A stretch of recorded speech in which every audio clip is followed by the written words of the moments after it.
Assalamualaikum warahmatullahi wabarakatuh. Nama saya Dian Handayani, mahasiswa Pasca Sarjana STIH Banten.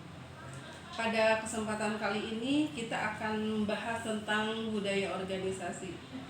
Di sebelah saya sudah hadir narasumber, yaitu Bapak Farid Fikri SE sebagai Kabid Data Informasi dan Pembinaan Aparatur BKPSDM Kabupaten Pandeglang.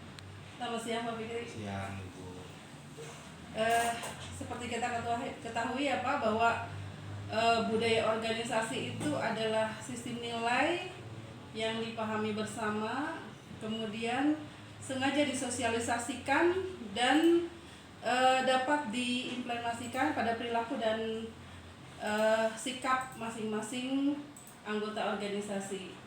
Nah, menurut Bapak seperti apakah budaya organisasi di pemerintah Kabupaten Pandeglang itu sendiri? Nah, jadi sebenarnya kalau untuk budaya organisasi itu sudah ada di dalam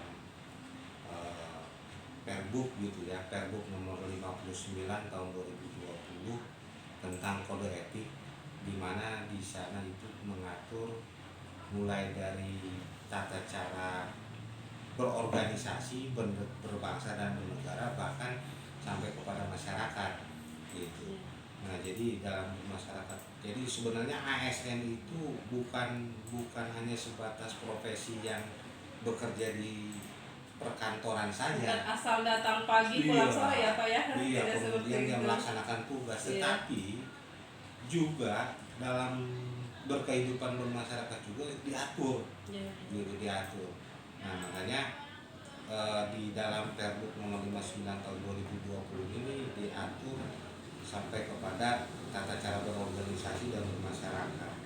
Nah, dalam organisasi ini juga ditetapkan bagaimana tentang etos kerja, seperti apa sih gitu yang harus dilakukan oleh setiap aparatur sipil negara sehingga bisa mencapai dan meningkatkan kinerja organisasi. Karena memang dalam penentuan target organisasi, contoh misalkan di BKPSDM itu harus tercapai rencana kinerja yang sudah ditetapkan, karena ini sudah tertuang dalam perjanjian kinerja kepala BKPSDM-nya yang menyangkut tentang target yang harus dicapai untuk bisa mencapai visi misi bupati.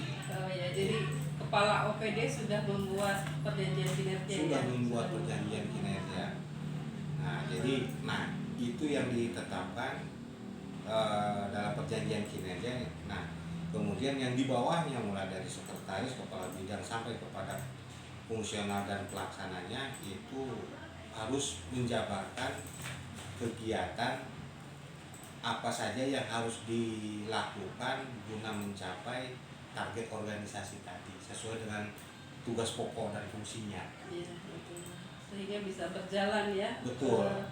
Seseorang bisa bekerja sesuai dengan tugas pokok dan fungsinya. Iya. Betul. Kemudian yang paling heboh di Kabupaten Pandeglang kan kita dengar istilah kikiping ya Pak. Iya.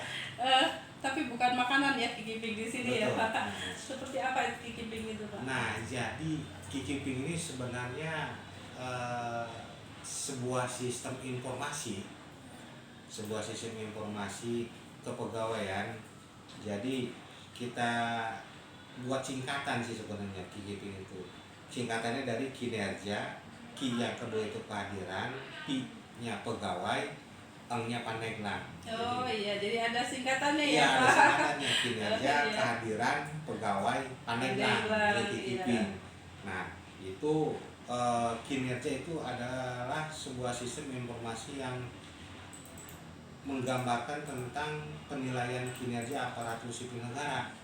Karena memang berdasarkan PP 30 semua ASN wajib menyusun rencana kinerja dan dilaporkan dinilai oleh atasannya masing-masing. Ya, di sana di kikiping itu ada kinerja tahunan ya Pak ya. Iya, tahunan. Banyak sekali ya aktivitas harian dan harian. Nah, sampai dengan nanti hariannya itu ketika dihitung 1 bulan dan berapa jam dia berkinerja itu akan dijadikan dasar pembayaran TPP tambahan Oh, iya. penghasilan. Iya. Berapa jam ini Pak bekerja dalam 1 bulan itu? Nah kalau sistem sebenarnya cuma 66 jam sih Iya. saat ini karena memang Minimal baru ya awal Pak, minimal. 66 jam. Ya. Jadi kalau kurang dari itu tambahan penghasilannya itu berkurang. Bisa berkurang. Tapi sebenarnya kewajibannya itu harus sebenarnya 170 jam dalam 1 bulan, itu normatifnya ya. Normatifnya sesuai karena memang 1 hari itu kan kewajibannya 7,5 jam pegawai negeri itu, mulai dari datang sampai dengan pulang. Ada yang 6 hari kerja juga mungkin ya Pak ya? Iya ada yang 6 hari itu. kerja. Nah sama, tinggal kalau yang 5 hari kerja kan jam 7.30 pulang jam 16. Iya. Kalau yang 5 hari kerja itu jam 7.15 pulang jam 14 tuh. Tapi dia 6 hari kerja. Tapi pada dasarnya jumlah jam kerjanya itu selama 1 bulan itu 1 minggu itu 170 jam gitu dalam 1 minggu seperti itu Bu. Mungkin ada kendala Pak selama ini dalam proses penginputan atau penilaian dan lain sebagainya. Nah sempat kemarin memang awal-awal kan kita baru menggunakan sistem kinerja ini di tahun 2022 itu kita baru menggunakan mulai pembayaran TPP-nya itu di bulan April, Mei sampai sekarang ini. Nah itu karena memang jumlah ASN yang ribuan saat ini kan sampai 8.875 orang. Yang ASN Kabupaten Pandeglang. Iya yang aktif yang sekarang nih, belum lagi kan nanti ditambah dengan P3K yang baru diangkat dan sama CPNS yang itu. baru betul. Nah itu ribuan. Nah karena memang banyak pengunjung yang diakses masuk ke KIKIP ini, terutama yang kinerja itu, karena memang banyak dalam apalagi satu jam-jam waktu kerja ya Pak ya, susah juga. sekali masuk. Nah makanya kemarin kita tambah server, Iya. tambah server. Jadi dia tersendiri tuh kinerja tuh laporan input laporan hariannya di server tersendiri, sehingga supaya bisa maksimal ketika banyak pengunjung ribuan orang dalam waktu bersamaan, dia kinerja performa servernya dia nggak lemot gitu. Iya. Alhamdulillah di beberapa hari ketika kita evaluasi tanya ke orang teman-teman di daerah Sumur, Cibaliung, kemudian Angsana, Cikesik dan yang semuanya Cibitung ya, juga daerah-daerah ini ya, alhamdulillah selatan, artinya ya. mereka nggak sekarang tidak kesulitan lagi lah, karena memang kita kapasitas servernya udah kita tambah, bandwidth di sana juga kita tambah, namanya mudah-mudahan jadi tidak ada lagi kendala dalam proses input laporan lagi. Karena memang kemarin sempat untuk input laporan satu hari aja satu kegiatan itu bisa beberapa menit bahkan berjam-jam, tapi alhamdulillah sekarang bisa Sudah mulai lancar ya Pak. lancar lagi. Ya. Gitu. Mudah-mudahan dengan sudah berjalannya KIKIPing ini ya Pak, Amin. bisa Ya. menambah motivasi kepada para ASN untuk bisa memberikan yang terbaik ya untuk Amin. Kabupaten Pandeglang. Mungkin ada pesan Pak untuk teman-teman ASN di seluruh Kabupaten Pandeglang terkait dengan budaya organisasi ini? Nah, jadi sebenarnya kalau pesan kami mah pertama, karena biasanya kan yang sering kita alami ya, yang sering kita temui, bahwasanya permasalahan yang terjadi terutama bagi ASN yang indisipliner dalam tanda kutip tuh. Jadi harus bisa memilah-milah mana keinginan, mana kebutuhan. Betul. Terkadang ASN ini lebih mementingkan atau mendahulukan keinginan dibanding kebutuhan, sehingga ketika keinginan yang didahulukan tanpa meninggalkan kebutuhan yang berdampak kepada penghasilan Iya. Ketika penghasilannya berkurang, gitu, kemudian motivasi untuk bekerjanya pun akhirnya Kurang juga ya kurang Pak. juga. Iya. Karena apa?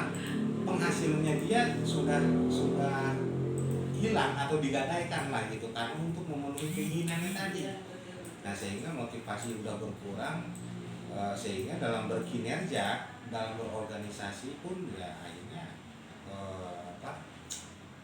kurang lah gitu ya, sehingga ini akan berpengaruh kepada kinerja organisasi, target yang harus disampaikan pun mereka ya berkurang gitu ya, bahkan bisa tidak tercapai itu. Iya. Makanya kepada teman-teman ASN ya, laksanakan tugas dengan sebaik-baiknya sesuai dengan aturan gitu ya, mentaati aturan yang ada Iya. dalam melaksanakan tugas, sehingga apa yang menjadi cita-cita pemerintah Kabupaten Pandeglang, visi misi kepala daerah bisa tercapai. Iya. Demikian.